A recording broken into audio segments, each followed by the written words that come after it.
আসসালামু আলাইকুম ওয়ারাহমতুল্লাহি ওয়াবারাকাতুহু। আমার প্রিয় দিনী বোনেরা, কেমন আছেন আপনারা? আশা করছি মহান আল্লাহ তাআলার অশেষ রহমতে আপনারা সবাই ভালো আছেন। আজ আমরা এমন একটি রাতকে সামনে রেখে কথা বলছি, যে রাতটি ইতিহাসের পাতায় এক বিস্ময়কর ঘটনার সাক্ষী। ক্যালেন্ডারের পাতায় আজ ১৬ই জানুয়ারি ২০২৬, আর আজ শুক্রবার দিবাগত রাতটিই হল সেই মহিমান্বিত রজনী, যাকে আমরা শবে মেরাজ বা মেরাজের রাত হিসেবে জানি।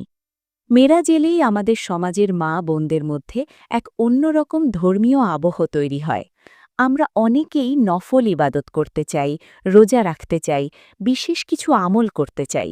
কিন্তু বোনেরা, কখনো কি একটু গভীরভাবে ভেবে দেখেছেন, এই রাতে আল্লাহ এবং তার রাসূল সাল্লাল্লাহু আলাইহি ওয়াসাল্লাম আসলে আমাদের থেকে কি চান?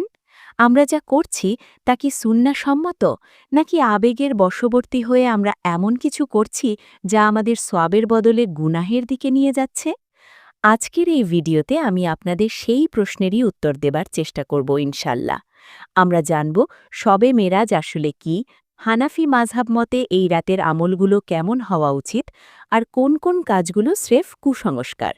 চলুন মনের ভুল ধারণাগুলো ভেঙে দিনের সঠিক আলোয় নিজেকে আলোকিত করি।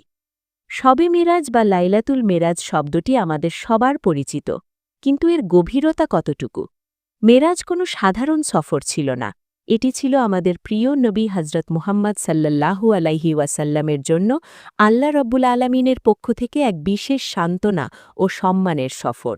নবুয়তের একাদশ বা দ্বাদশ বছরে যখন রাসূল সাল্লাল্লাহু আলাইহি ওয়াসাল্লাম মক্কায় খুব কঠিন সময় পার করছিলেন, তখন আল্লাহ তাকে নিজের সান্নিধ্যে ডেকে নিলেন। এই ঘটনার দুটি অংশ।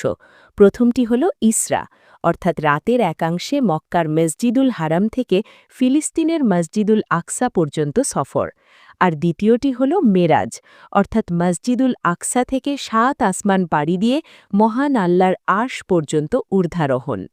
আল্লাহ তাআলা পবিত্র কুরআনের সূরা বনী ইসরাঈলের প্রথম আয়াতে বলেন, পবিত্র ও মহিমান্বিত তিনি, যিনি তার বান্দাকে রজনীযোগে ভ্রমণ করিয়েছেন মসজিদুল হারাম থেকে মসজিদুল আকসা পর্যন্ত।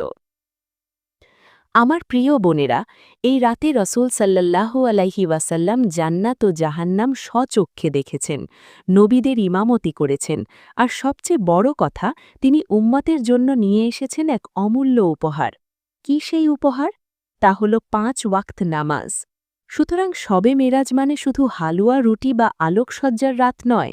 শবে মেরাজ হল আল্লাহর সাথে বান্দার সম্পর্কের সেতুবন্ধন, অর্থাৎ নামাজের রাত। এখন একটি জরুরি প্রশ্নে আসি। আমাদের সমাজে অনেকেই মনে করেন শবে কদরের মতো শবে মেরাজও হাজার মাসের চেয়ে উত্তম। আসলে কি তাই? আহলে সুন্নাহ ওয়াল জামাআহ এবং হানাফি মাযহাবের মুহাক্কিক আলেমদের মতে মেরাজের ঘটনাটি নিঃসন্দেহে সত্য এবং এটি রাসূল সাল্লাল্লাহু আলাইহি ওয়াসাল্লামের অন্যতম বড় মোজেজা। কিন্তু এই রাতটি প্রতি বছর উদযাপন করা বা এই রাতকে শবে কদরের মতো ইবাদতের জন্য নির্দিষ্ট করে নেওয়া, এই ব্যাপারে সহিহ হাদিসে কোনো স্পষ্ট নির্দেশনা নেই। হ্যাঁ, রজব মাসে ২৭ তারিখ রাতকে অধিকাংশ আলেম মেরাজের রাত হিসেবে চিহ্নিত করেছেন। যদিও তারিখ নিয়ে মতভেদ আছে, তবুও যুগ যুগ ধরে মুসলিম উম্মাহ এই সময়টিতে আল্লাহকে স্মরণ করে আসছে। হানাফি ফিক অনুযায়ী এই রাতের নিজস্ব কোনো বিশেষ ধরাবাঁধা ইবাদত নেই। যেমন শবে বরাত বা শবে কদরে বিশেষ ফজিলতের কথা হাদিসে এসেছে, মেরাজের রাতের নির্দিষ্ট ইবাদতের ব্যাপারে বিশুদ্ধ বর্ণনা পাওয়া যায় না। তবে এর মানে কি যে আমরা ঘুমিয়ে থাকব? না বোন, যেহেতু এটি একটি বরকতময় স্মৃতিবিজড়িত রাত, আর আজ জুমার রাতও যেহেতু শুক্রবার দিবাগত রাত, তাই আমরা সাধারণ নফল ইবাদতের মাধ্যমে আল্লাহকে ডাকার চেষ্টা করব। কিন্তু মনে রাখতে হবে, এটাকে ফরজ বা ওয়াজিব বা ঈদের মতো উৎসব বানিয়ে ফেলা যাবে না।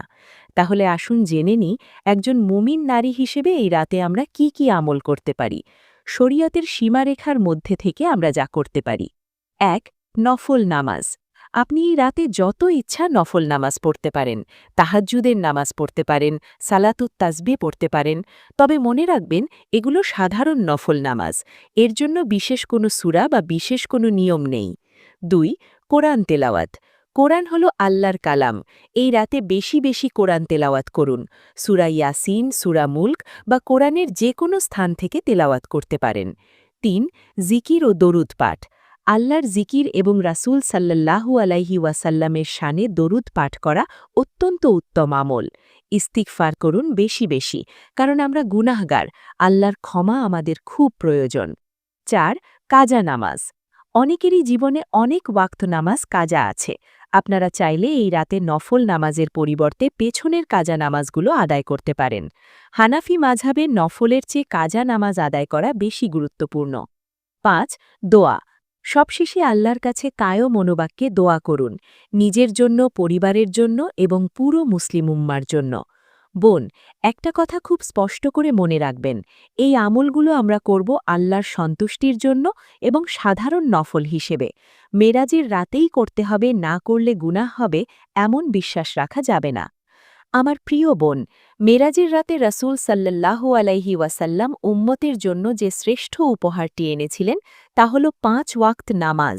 রাসূল সাল্লাল্লাহু আলাইহি ওয়াসাল্লাম বলেছেন, আস-সালাতু মিরাজুল মুমিনিন, বা নামাজ হল মুমিনের মেরাজ। একটু ভেবে দেখুন তো, আমরা শবে মেরাজে সারা রাত জেগে নফল ইবাদত করলাম, সিন্নি রাঁধলাম, বাতি জ্বালালাম, কিন্তু ফজরের ওয়াক্তে ঘুমে অচেতন থাকলাম। তাহলে কি মেরাজের শিক্ষা আমরা পেলাম?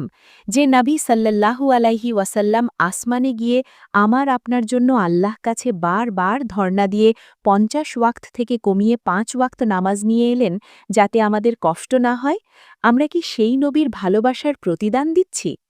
আজকের এই রাতে যদি আপনি একটি ওয়াদাও করেন, হে আল্লাহ, আজকের এই মেরাজের রাত থেকে আমি আর ১ ওয়াক্ত নামাজও ইচ্ছাকৃতভাবে কাজা করব না, আমি পর্দা রক্ষা করে চলব, বিশ্বাস করুন বোন, এটাই হবে আপনার জীবনের শ্রেষ্ঠ শবে মেরাজ।